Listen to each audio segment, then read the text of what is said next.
Hi there. I want to kick off by saying thank you to everyone who took the time to watch my last video, which was my first video, to everyone who commented and rated. I'm sorry I didn't comment back, but I didn't really know what to say, so I just wanted you to know now that I really did appreciate everything you said. And a big thank you to Jack Luck for your encouraging words and for saying I was handsome. I'm sure you were just being kind, but thank you anyway. So yeah, moving swiftly on. I don't want to say too much about this subject, but I did want to say something. Final Highlander, his, not last video but the video before that, he mentioned, or he told us, that the guy who runs the Alex Jones channel had removed him from his friends list, and I gotta say, that's a little bit petty, a little bit childish. I mean, considering that he's representing Alex Jones on YouTube, you would have thought if anyone would have appreciated free speech and the right to disagree, it would have been him, because isn't that what we're fighting for? The right to say what we want? But anyway, life goes on, I guess. Andy, Savage Monkey 555. I've been thinking about what you asked about how best to put across the 9/11 thing in quick little bite-sized bits and so on. And I think Dave pretty much said it best in his last video about how it's best to put the ball back in their court, ask them what they think they know about 9/11.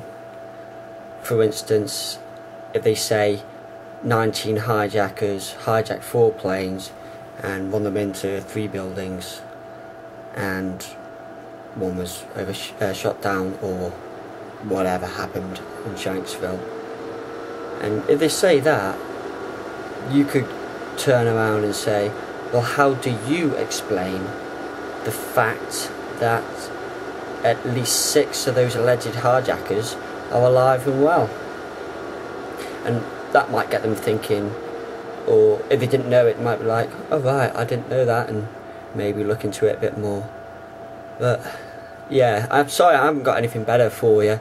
It's a tougher question than I thought it would be, because like you say, there is so many things about 9/11, so it's where do you start? But yeah, I don't think we can defend the Pentagon anymore, because obviously the plane crashed into it and buried itself in the ground like a meteorite does. So yeah, that's that sorted then. Well, actually, a meteorite hitting the Pentagon is probably more plausible than a plane, considering the initial impact hole was only 16 feet, when a plane's like 100 plus feet wide. So yeah, genius. What I did want to say, maybe this is a bit off topic, but I want to tell you guys anyway. I emailed my MP, and I don't know if anyone's ever emailed their MP or representative before, but when I emailed my MP, I got an automated email back saying, thank you for your email, we've received it, and because we're that busy screwing the public and spending your tax money on new cars and TVs, it'll take 2 weeks, or it'll take a maximum of 2 weeks for us, for your representative to reply.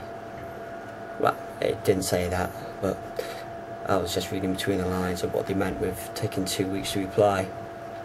So anyway, it's been 2 weeks now, 2 weeks yesterday actually, and still no reply, so quite annoyed at that. I'm not sure what I expected her to say in the reply, but she could have at least replied. I'll read you the email that I sent her, actually. Get it up.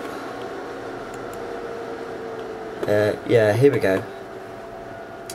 Dear Joan Wally, I'm writing to you as a very concerned citizen. Every day I see laws being passed that slowly take away my freedoms, without just cause or justification. More and more I feel like a suspect in my own country, and the system that is meant to protect my rights is more proactive in handing out fines to people who overfill their bins than they are when it comes to protecting my civil liberties and freedom. Just because the majority of Britain have forgotten that the government should work for us, not the other way around, doesn't excuse you for forgetting. And then I go on to ask, what will you be doing to protect the censorship of the internet? What will you be doing to protect the British public against the outrageous National ID card? What will you be doing to ensure the freedoms and rights of the people you work for? Yours sincerely, Richard. So, yeah, like I say, I'm not sure what I was expecting back off her for those questions.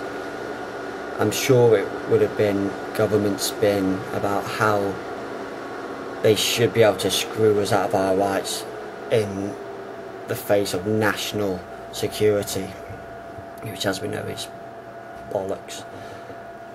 But yeah, actually what I'll do, if I'll put the link up to the site where anyone from Britain can email their representative, their MP, because we have to let them know that there are a lot of people out there who aren't willing to bend over and get screwed by these people.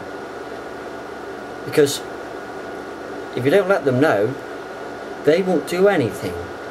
They're relying on each and every one of us to be so apathetic that they can just run roughshod over our rights. And screw that, you know? They don't know you, they don't care about you. We have to let them know that no one knows how best to live your life other than you. You know? So, yeah, like I say, I'll give it another couple of days before I email her again. And what I was thinking I might do is ask to see if I can get a face-to-face with her, so I can ask her these questions directly, and I'll take my camera and see what she's got to say for herself. I won't hold my breath that will happen, but I'm well within my rights to ask, and I think I'm well within my rights to get a meeting with her. I'm not quite sure how it works. But yeah, that's what's been going on with me. So, till next time, take care of yourself, yeah?